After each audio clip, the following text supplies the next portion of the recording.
In this video, I'm going to show you a few issues with using decals as is and how to fix it.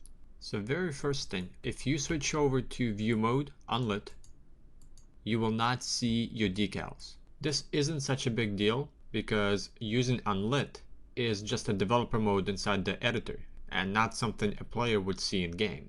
So this may not be such a big deal. But a bigger issue, if you're using decals as is, you will not be able to see these decals in indirect baked lighting. So right now we have our sunlight, which is pointing down and illuminating our decals. But anytime these decals go into shadow, where there's baked indirect lighting, such as behind this column here, the decals stop rendering. You will not see that part of the decal in shadow. So it's kind of hard to see right now because the shadows are so black. So what I'm going to do first is take this decal, I'm going to duplicate it and put it on this back wall. Then I'm going to take and duplicate the same decal right over here. Now we can't see it because it's too dark. I'm going to insert a point light and I'm going to decrease the radius just so it affects this small area. And I'm going to duplicate this light right over here. And actually I'm going to move this decal on this wall so we don't have any overlap between these two lights. Then I'm going to take this light on the left. I'm going to change this to static. And this light I'm going to keep at stationary. And one more thing I'm going to do is grab this wall, this light, and this decal, and duplicate it one more time over here and change this light to completely dynamic, a movable light. Now with all these lights inserted into the scene, let's go ahead and build our lights. After we build our lights, we can see that the decals do not work with static lights. Static lights build their information for lighting and shadow into textures. They do work with dynamic lights, and they also work with stationary lights, which is a mix between a static light and a dynamic light. So it gives you the best of both worlds. So let me take another decal. I'm going to duplicate it for this wall. I'm going to show you another example. I'm going to take this light and I'm going to overlap these two decals and I'm going to build lighting again. Let's get a little closer and you can see that the decal stops rendering where the influence radius of the stationary lights end. So we can see the decal just fine inside the lighting influence, but as soon as it leaves that area, we no longer see that decal. So this becomes a slight problem in environments where you want to have your decals, but you don't want to constantly insert a stationary light or a dynamic light to make sure that these decals show up. So let me go ahead and select these lights and these decals. I'm going to delete this for the dynamic light. I'm also going to delete this and delete this stationary light.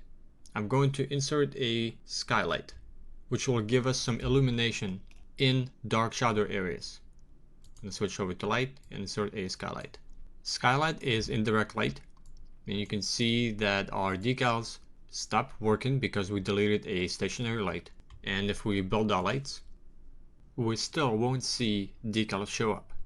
So if you want to use decals as is, you have to make sure that these decals are illuminated by a stationary light, such as a directional light or a point light or a spotlight that's set to stationary, and that these decals are inside influence radius of these stationary lights.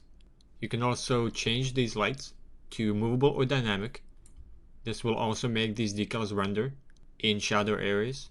But if you want to make your decals work in any lighting situation, whether it's indirect baked lighting or not, you have to enable debuffer decals, and this has to be enabled manually.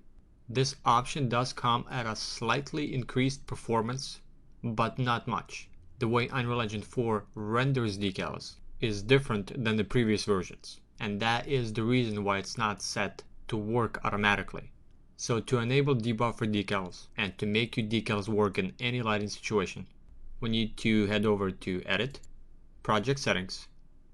Under Rendering and Lighting tab, you want to enable debuffer decals. Then scroll down. Under Optimization, Early Z-Pass, change this to Opaque and Masked Meshes. And last, you want to enable Movable in Early Z-Pass. Now for these settings to take effect, you need to close Unreal Engine and restart your project.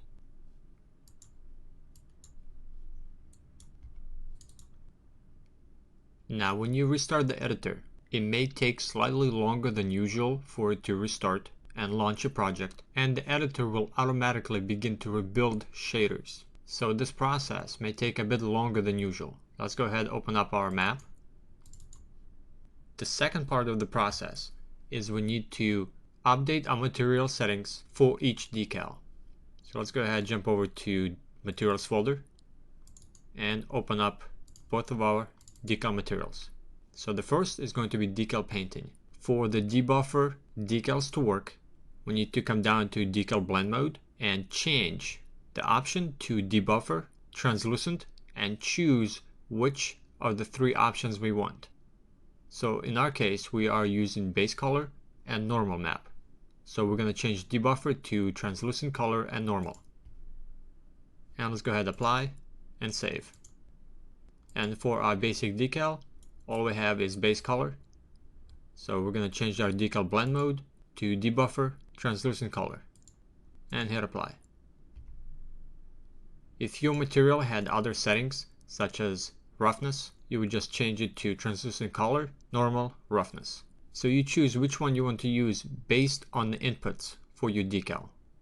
Now let's go ahead and jump back to our map. And now we have our decals work in indirect baked lighting. And if we go ahead and switch over to unlit mode, they will also work in unlit mode. So all of your decals now will work as long as you change the properties for each decal to use debuffer translucent in the drop-down menu. Now let's go ahead to File, Save All. Now for the last part of this video, I want to cover an important possible situation to where your editor crashes after you've changed project settings and the debuffer decals. So if you change these settings and your editor crashes on startup, here's how to fix it. Jump back to Unreal Engine Launcher, go to your project, and right click to show in folder. This way you can quickly find the project directory. Now go inside config folder and open up defaultengine.ini. You would want to scroll down until you find r.debuffer, and you would change this to false. And then you would just save this document and restart the editor, and it will revert back to debuffer decals being set to false or off. Now personally, I have not experienced editor crashing when I change those properties, but if it happens in your case, there is a workaround. So that way you can revert back and relaunch your project. And then you would just have to use decals without debuffer enabled. In the next video, you will learn how to create a masked texture image decal.